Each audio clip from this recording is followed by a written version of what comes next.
खाना बांध दिया है, समय पर खा लेना। ये नहीं कि बस सवारियों के इंतजार में धूप में खड़े रहे और खाने पर ध्यान ही ना हो।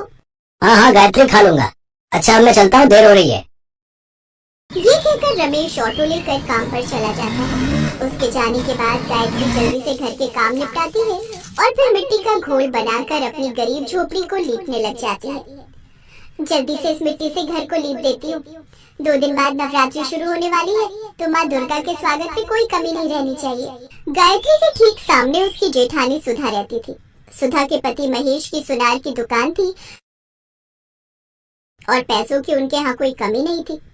तो वहीं दूसरी तरफ गायत्री का पति एक ऑटो चालक था। सुधा जैसे ही गायत्री के मिट्टी से सने हुए हाथ देखती है तो उसका मजाक उड़ाते हुए कहती है, छी छी, भला ये मिट्टी से कौन अपने घर को लीपता है? हमें देखो, ये इस बार सबसे महंगे वाला पेंट करवा रहे घर पर, ताकि माँ दुर्गा खुश होकर हमारे ही घर आए। और सही भी है, जब उन्हें इतना सुंदर चमकता हुआ घर दिखेगा तो फिर वो मिट्टी से लिपी हुई झोपड़ी में क्यों जाएगी? अच्छा सर, आज तो मुखिया के घर काम करने क्यों नहीं गई? दीदी वो आज मैंने काम से छुट्टी ली है, सोचा ये सब काम निपटा लूं। हाँ हाँ ठीक है ठीक है, तो फिर ऐसा कर, मेरे यहाँ थोड़ा काम बाकी है, तो यहाँ आ जा, बदले में 100 रुपए ले लेना। गायत्री मान गई। अपने घर की लिपाई करके वो अपनी जेठानी के घर पहुंची। सुधा और गायत्री दोनों जेठानी देवरानी थी। इसी बात का सुधा बड़ा फायदा उठाती थी। वो गायत्री से मुफ्त में या ना के बराबर पैसे देकर ढेर सारा काम करवा लेती और बेचारी गायत्री थी जो उसे कभी ना ही नहीं कर पाती थी। ऐसे ही एक रोज वो जब नवरात्रों की शॉपिंग करके घर लौटती है तो गायत्री ने सुधा का भारी भरकम सामान उठाया होता है। फिर घर पहुंचकर उफ, मैं कितना थक गई। चलो भाई, फाइनली मेरी नवरात्रों की शॉपिंग खत्म हुई। अच्छा बात सुन गायत्री, तू क्या 9 के 9 नवरात्रि व्रत रखेगी? हाँ दीदी। अच्छा सही है, इसी बहाने तुम्हारे घर में कुछ दिन राशन और चल जाएगा। वैसे मुझसे तो नहीं होते 9 व्रत, मैं तो बस पहला और आखिरी रखती हूँ। उसमें भी खाने के लिए व्रत के चिप्स, लड्डू, नमकीन, पापड़ वो सब ले आई हूँ। अरे जब मैं दुर्गा माँ के लिए इतनी महंगी चुनरी, श्रृंगार का सामान और तरह तरह के पकवान का भोग लगाऊंगी तो फिर वो तो वैसे ही मुझसे खुश हो जाएंगी। अब तुम गरीबों की बात तो अलग है ना, तुम्हारे बस की कहाँ है ये सब कर पाना। क्या छोड़ ये सब। बात सुन गायत्री, ये थैले तो वहाँ रख दे और फ्रिज में कल के राजमा पड़े हैं तू निकाल ले, लेती जा, बच्चे खा लेंगे। साथ में चावल उबाल लियो। और सुन, दोनों कमरों की बेडशीट भी बदलनी है, वो भी बदल दे। तकिए की कवर नहीं चढ़ा दे, मैं पलंग पर ही निकाल कर रखाई हूँ। इतने दिन से काम में लगी रहती हूँ इसलिए हाथ ही नहीं पड़ रहा। अब मैं तुझे अपने घर में सफाई बर्तन के काम पर तो रख नहीं सकती, नहीं तो मोहल्ले वाले क्या कहेंगे कि मैंने अपनी देवरानी को काम पर रख लिया। इसलिए मुझे भी दूसरी काम वालियों को काम पर रखना पड़ता है, वरना मैं तो तुझे अच्छी पगार दे देती। अरे मैं तो भूल ही गई, बच्चे स्कूल से आने वाले होंगे। सुन, फ्रिज में अनार पड़े हैं वो छील दे, बच्चे जूस मांग रहे थे, उन्हें निकाल कर दे दूंगी। कुछ दिन बाद नवरात्रि शुरू हो गए। सुधा और गायत्री दोनों ने अपने अपने घर में नौ दुर्गा पूजा शुरू की। गायत्री अपने सामर्थ्य के अनुसार माँ दुर्गा को प्रसाद का भोग लगाती और इस प्रसाद को ग्रहण कर लेती। उधर सुधा रोजाना ही ढेरों व्रत के पकवान बनाती। गायत्री अपने और रमेश के लिए व्रत का थोड़ा बहुत कुछ खाने का बनाती और वही माँ दुर्गा को भोग लगाकर वे दोनों खुद खा लेते। सुनो, मैं सोच रही थी कि कल तुम जब शाम को आओगे थोड़ा कन्या पूजन का सामान खरीद लाना। ठीक है गायत्री, मैं लेता आऊंगा। अगले दिन रमेश ने जो पैसे कमाए उसमें से उसने ऑटो के किराए के पैसे दे दिए। बाकी उसके पास जो कुछ पैसे बचे थे उनसे उसने सामान खरीदा और पिछली सीट पर थैली रखकर ऑटो में घर आने लगा। तभी 2 लड़के उसके पास आए और बोले, भैया हमें थोड़ी दूर तक छोड़ दोगे? रात हो गई है, यहाँ कोई ऑटो वाला दिखाई नहीं दे रहा है। अब हाँ, मैं तो इसी रास्ते से घर जा रहा हूँ, आप दोनों बैठ जाओ, मैं छोड़ दूंगा। रमेश ने दोनों लड़कों को ऑटो में बिठा लिया। कुछ दूर जाकर वो दोनों लड़के उतर गए। रमेश घर आ गया, पर जैसे ही उसने सीट पर देखा तो उसके सामान की थैली गायब थी। रमेश समझ गया कि जो लड़के आखिर में उसकी सीट पर बैठे थे उन दोनों ने ही वो सामान उठा लिया। रमेश अब कुछ नहीं कर सकता था। गायत्री भी परेशान हो गई कि अगले दिन कन्या पूजन के लिए सामान कैसे खरीदेंगे। गायत्री के पास थोड़े और पैसे रखे थे, वो उन्हीं कुछ पैसों को मिलाकर कन्या पूजन का प्रसाद बनाने का सामान ले आई। अगले दिन गायत्री ने प्रसाद बनाया और माँ दुर्गा को भोग लगाकर कन्याओं को बुलाने के लिए जैसे ही बाहर गई तभी उसकी जेठानी सुधा ने उसे आवाज लगाई, अरे गायत्री, जरा मेरी मदद कर दे, कंजके आ गई हैं, मैं बैठा लूं, उसके बाद तूने ले जाना। ठीक है भाभी, मैं आती हूँ। गायत्री सुधा के घर उसकी मदद के लिए चली जाती है। सुनो जी, 9 कन्याओं से ऊपर एक भी कन्या मत बुलाना, बाकी सबको वापस भेज दो। और हाँ, ध्यान रहे वो सभी की सभी 9 कन्याएं साफ सुथरी हो। जो भी गंदी या काले रंग की है उनको वापस भेज दो। चलो बच्चों जाओ, 9 कन्याएं पूरी हो गई हैं। वैसे भी 12 डिब्बियां लाई थी, 9 बांट दूंगी, 3 डिब्बे घर में रख लूंगी। अरे गायत्री, तेरे दोनों बच्चों के लिए तो कंजक बची ही नहीं। कोई बात नहीं भाभी, मैंने घर में भी प्रसाद बनाया हुआ है। यहाँ कंजकों को पूरा हो गया, ये बहुत अच्छी बात है। अच्छा, मैं बच्चों को ले जाऊँ? ये भी इंतजार कर रहे होंगे, इन्हें भी काम पर जाना है। ये सारी कन्याएं ले जाएगी? इतना प्रसाद भी बनाया है तूने? कोई नहीं भाभी, माँ दुर्गा के आशीर्वाद से जितना बनाया है उतना पूरा हो जाएगा।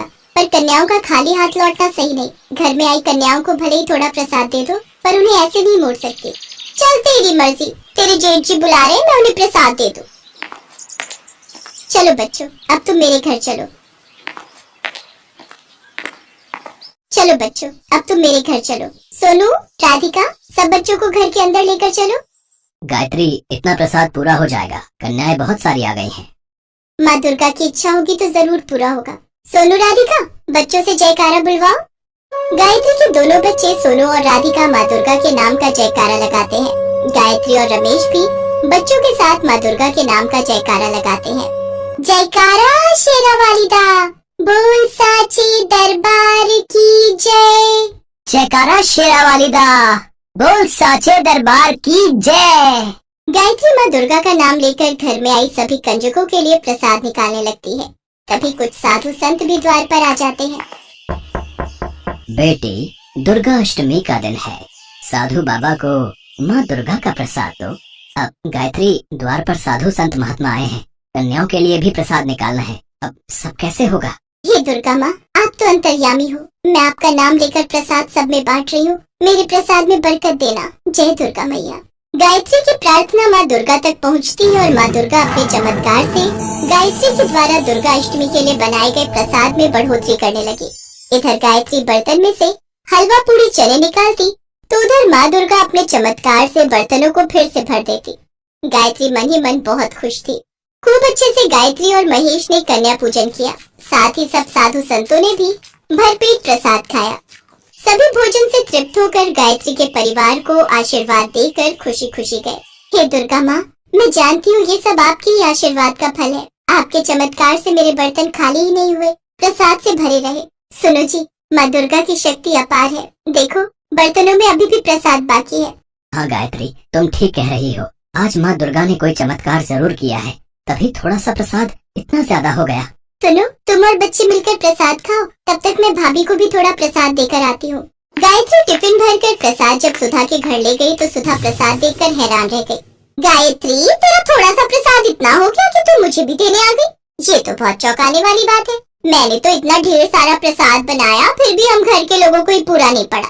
कुछ लोग प्रसाद मांगने आए तो मैंने उन्हें खाली हाथ ही लौटा दिया। तेरा थोड़ा सा प्रसाद कैसे पूरा हो गया? हाँ भाभी, सब माँ दुर्गा की कृपा से ही हुआ है। अच्छा, मैं चलती हूँ, आप सब ये प्रसाद खा लेना। गायत्री सुधा को प्रसाद देकर घर लौट आती है। उस दिन माँ दुर्गा के चमत्कार से सचमुच गायत्री के घर के भंडार भर गए। धीरे धीरे रमेश के काम में भी वृद्धि हुई और अब उनकी आर्थिक स्थिति में भी सुधार हो गया। इन सब के पीछे एक ही वजह थी, और वो ये कि गायत्री ने निस्वार्थ भावना से सच्चे मन से नवरात्रि व्रत किए और दुर्गा अष्टमी की पूजा की। भगवान तो प्रेम के भूखे होते हैं। जो भी भक्त प्रेम और श्रद्धा से भगवान के नाम का पूजन करता है, भगवान उस भक्त से बहुत प्रसन्न होते हैं। कहते हैं, माँ दुर्गा अपने भक्तों को कभी भी निराश नहीं करती। यदि उनकी पूजा सच्चे मन से की जाए तो वो अपने भक्तों के सारे कष्ट दूर कर देती है और अपने भक्तों के घर में धन धान्य और सुख समृद्धि की वर्षा कर। सुरभि हमेशा ही नवरात्रि के पूरे व्रत रखती थी। इस बार उसने नवरात्रि के व्रत रखे हुए थे, पर उसका आखिरी व्रत ट्रेन में पड़ा, क्योंकि वो अपनी सास और पति के साथ एक रिश्तेदारी की शादी से वापस घर लौट रही थी। ट्रेन में सुबह हुई तो सुरभि चिंता में थी। सुरभि, ट्रेन रास्ते में बस कुछ वक्त के लिए रुकेगी। पता नहीं वहाँ पर भी कुछ बांटने को मिलेगा या नहीं। इस पूरी ट्रेन में तो मुझे कहीं बच्चे भी नजर नहीं आ रहे, और ऐसे किसी को देना भी ठीक नहीं लगता। कोई मना कर दे तो तुम्हारा भी मन दुखेगा। मैं तो पहले ही कह रही थी बहू कि ये नवरात्रि के व्रत मत रखो, इस बार रहने दो, शादी में जाना है। अब देखो परेशानी हो रही है ना वापसी में, तुम्हारा कन्या पूजन करना भी जरूरी है और यहाँ पर कोई व्यवस्था नहीं है। माँ जी, मैं माँ दुर्गा की नवरात्रि व्रत बहुत सालों से रखती आ रही हूँ। मैं नवरात्रि व्रत रखती हूँ तो मेरे मन को बहुत शांति मिलती है। यदि माँ दुर्गा की यही इच्छा है कि मैं ट्रेन में कन्या पूजन करूँ तो ऐसा ही सही। मुझे पता है माँ दुर्गा के आशीर्वाद से कन्या पूजन जरूर संपूर्ण होगा। सुरभि माँ दुर्गा का ध्यान करने लगती है। तभी उसकी सास बाथरूम चली जाती है। कुछ देर बाद सुरभि की सास सीट पर आकर बैठती है तो वो देखती है कि उसका छोटा पर्स हाथ से कहीं गिर गया है। लगता है वॉश बेसिन पर हाथ धोते समय मेरा बटुआ वहीं गिर गया। मुझे नहीं लगता कि वो अब मिलेगा। मैं देख कर आता हूँ। आशीष बटुआ ढूंढता है पर ट्रेन में कोई चीज खो जाए तो आसानी से मिलती कहाँ है। सुरभि की सास निराश हो गई क्योंकि उस बटुए में उनकी सोने की बालियां और चेन थी। बैठे बिठाए नुकसान हो गया। गलती मेरी ही है। मुझे बटुए में सोने की चीजें रखनी ही नहीं चाहिए थी। माँ जी, मैं एक बार वॉशरूम के पास और ढूंढ कर आती हूँ। आशीष, आप माँ के पास ही रहना। सुरभि जैसे ही जाने लगती है तभी दो छोटी बच्चियाँ उसके पास आती हैं। आंटी, ये आपका बटुआ है? वहाँ बाथरूम के पास गिरा हुआ था। हम खिलौने बेच रहे थे तो हमने देख लिया। हाँ, ये तो मेरा ही है। पर बच्चों, तुम्हें कैसे पता चला कि ये मेरा है? आंटी, जब आप हाथ धो रही थी तब हमने देख लिया था कि आपके हाथ से बटुआ गिर गया है। हम आपके पीछे पीछे यहाँ तक आ गए। ये लो आंटी। कितनी प्यारी बच्चियाँ हैं। बच्चों, तुमने बहुत अच्छा काम किया है। हाँ बहू, आज दुर्गा अष्टमी के दिन माँ दुर्गा ने मेरा कितना बड़ा नुकसान होने से बचा लिया। ये सब तुम्हारी दुर्गा माँ के प्रति पूजा और विश्वास की वजह से ही हुआ है। एक काम करो, तुम्हें तो कन्या पूजन करना ही है। क्यों ना इन दोनों बच्चियों का कन्या पूजन करो, तुम्हारी पूजा भी हो जाएगी। हाँ सुरभि, माँ ठीक कह रही है।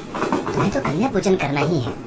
ये बच्चियाँ बहुत अच्छी हैं। देखो, इन्होंने हमारा कितना बड़ा नुकसान होने से बचा लिया। हाँ, ये तो बहुत अच्छा विचार है। सुनो बच्चों, तुम्हारे साथ और भी बच्चे हैं क्या? मुझे कंजक बांटनी है। हाँ आंटी, मेरे साथ और भी बच्चे हैं जो यहाँ ट्रेन में खिलौने बेचते हैं। मैं अभी उन सबको बुला कर लाती हूँ। कितने प्यारे बच्चे और मेहनती भी। मैंने बच्चों को तो बुला लिया पर मैं इन्हें प्रसाद में क्या दूँ?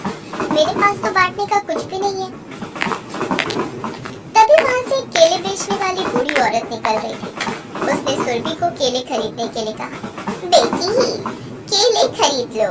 आज कन्या पूजन है, कन्याओं को इसका प्रसाद बांट दो। हे माता रानी, आपने मेरी सुन ली। इन केले वाली बूढ़ी अम्मा को भेज दे। हाँ, मैं ये केले खरीद लेती हूँ, सब बच्चों को बांट दूंगी। अम्मा जी, ये केले का पूरा टोकरा मुझे दे दो। कितने पैसे हुए? सुरभि को उन बूढ़ी अम्मा में माँ दुर्गा के दर्शन होते हैं और अचानक वो बूढ़ी अम्मा गायब हो जाती है। सुरभि की आंखों में आंसू आ जाते हैं। सुरभि समझ चुकी थी कि माँ दुर्गा स्वयं आज उसकी मदद के लिए आई थी और सुरभि को उनके साक्षात दर्शन हुए। सुरभि अपने पति और सास को सारी बात बताती है।